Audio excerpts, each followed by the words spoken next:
ছোট পর্দার অভিনেত্রী কৃষ্ণা মুখোপাধ্যায় কয়েকটি ধারাবাহিকে অভিনয় করেছেন কৃষ্ণা, যার মধ্যে শুভ শগুন অন্যতম। এই ধারাবাহিকে কাজ করার পর আতঙ্কে রয়েছেন এই বাঙালি অভিনেত্রী। ধারাবাহিকের প্রযোজকের বিরুদ্ধে বিস্ফোরক মন্তব্য করেছেন এই অভিনেত্রী। মেকআপ রুমে আটকে রাখা থেকে 5 মাসের বকেয়া টাকা না দেওয়া সহ নানা বিষয় নিজের ইনস্টাগ্রামে লিখেছেন তিনি। প্রযোজকের দ্বারা এতটাই হেনস্থা হয়েছেন যে সারাক্ষণ তার মধ্যে একটা আতঙ্ক কাজ করছে। খবরটি ইন্ডিয়া টিভির।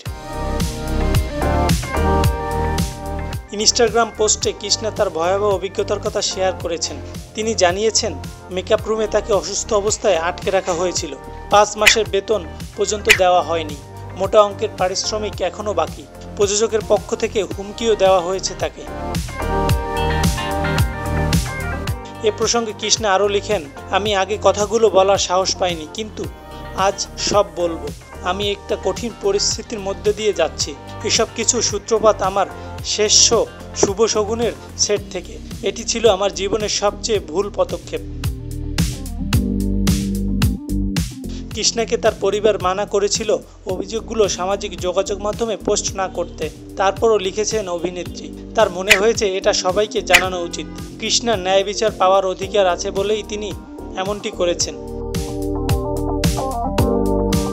কৃষ্ণা পোস্টে অনেকেই সহমর্মিতা জানিয়েছেন, তবে অভিযুক্ত প্রযোজকের বক্তব্য পাওয়া যায়নি এখনও।